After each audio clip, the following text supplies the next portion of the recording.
Basic Business Practices for Music Therapists tutorial as part of Music Therapy Online. I'm so glad that you are here. First of all, please let me introduce myself. My name is Natalie Jack. I'm a registered music therapist from Melbourne, Australia, and I'm originally from Queensland. My area of expertise in the clinical realm is actually mental health, and I worked for 10 years in the mental health and forensics clinical area. So what that means is I worked with offenders who had committed some pretty serious crimes, who also had mental illness, and so I spent a lot of time in high secure forensic environment, and as a consequence I really enjoyed learning more about mental health and forensics, and I decided in mid 2000s to get a master's in mental health and forensics, and so that was something that I really enjoyed, and I look forward to being able to work in that clinical area again. Other areas of mine that I'm really passionate about, and as you'll hear today in this tutorial, are business practices and setting up a small business for music therapists, which is my next adventure and phase in my career. Also, my big areas of interest are supervision and mentoring and ethics in music therapy. So that's in a nutshell my very brief bio. Today, as I said, we're going to be talking about, and you are looking forward to hopefully learning about some basic business practices as a music therapist, either setting up or growing your private practice and your business. This is something I'm really passionate about, as I said earlier, I'm entering this phase in my career where I'm building my business, and I'm trying to get clients, and this is something that I've learned a lot about in the last few years, and I'm really excited to be able to share it with you today. It's so important for us because we really don't get a lot of chance to learn in our courses about business practices, because really the focus of learning to be a music therapist is on the clinical skills and the musical skills of being a fantastic therapist, and those business skills are something we can often develop afterwards or go on and study, as I did. I went off and did a diploma of business early on in my career as well.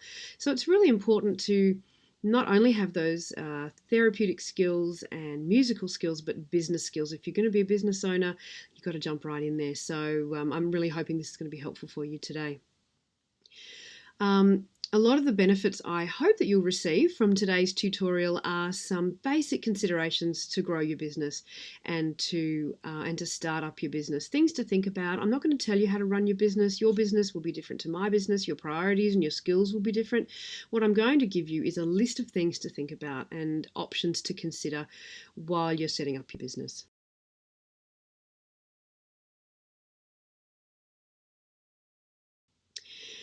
If you don't have any business knowledge, there are some significant risks if you're going to just go ahead and set up a business. You can lose a lot of money, you can make some big mistakes in terms of ethical considerations and clients, you can make some technological mistakes. There's all kinds of things that might happen if you jump in, and I have to tell you, I've made a few mistakes in growing my business because I just didn't think of a few things ahead of time and get the right advice. So congratulations for signing up for this tutorial, because I hope it'll give you a lot of things to think about and hopefully help you avoid some mistakes of those in the future. So this is a great decision.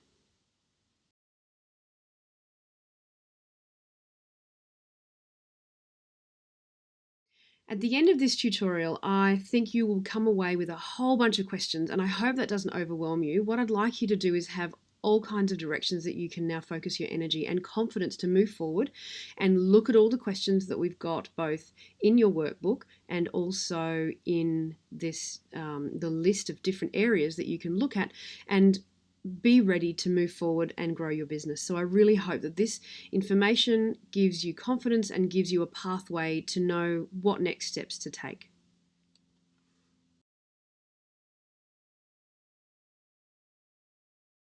And if you're thinking about how do I do it and you're not sure, and if you're struggling with what the first or the next steps are in growing your business, you really are in the right place, and I'm going to be able to help you to understand and think about a whole range of issues to do with private practice and starting up a health-based practice. So let's get started.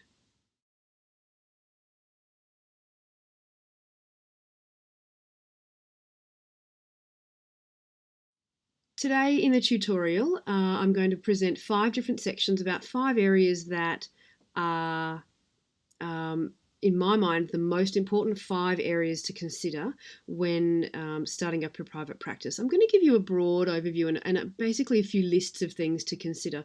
So in the first section, we're going to talk about how helping professionals can also be really great business people. Now, I know it's hard and some people struggle with being a helping professional, but also being almost a hard-nosed business person, and even perhaps women in music therapy. There's a lot of us, and a lot of us do struggle with being very, very caring and considerate people. Obviously, the men do too. It just can be very difficult to combine those 2 aspects of your professional personality, being the carer and the helper, but also being a savvy business person. So the first section talks about how we can integrate those 2 parts of our professional selves. The second section is a really important one. It's about setting your rates, and it's something that a lot of people ask me about. And so today we're going to look at a formula to use to help you figure out what your rates should be, things to think about that you need to pay for in your business, things to think about that you need to just think about ahead of time, like employees, or what are you including in your rates, things like that. So there's some hopefully really practical advice there for you about setting your rates and being confident in then speaking about how much you're charging. The third section are my 5 must-haves of business. So they're business must-haves, and they're things like your professional liability insurance, your financial system setup, clinical space and safety in terms of where you're going to be going, advertising and marketing plan, and looking at your resources. So this, I think, is almost the most important section of the whole tutorial. It's these 5 things you really need to do before you even start putting yourself out there. So they're my 5 business must-haves. Section 4 is technology and your business, and we're here today coming to you via a webinar on the internet, which is a fantastic way to be able to learn in your own time. So obviously technology is a really big part of what we do now as health professionals, and in section 4 I'm going to talk about what types of technology you might like to get together and think about and focus on in the first stages of having your business or growing your business.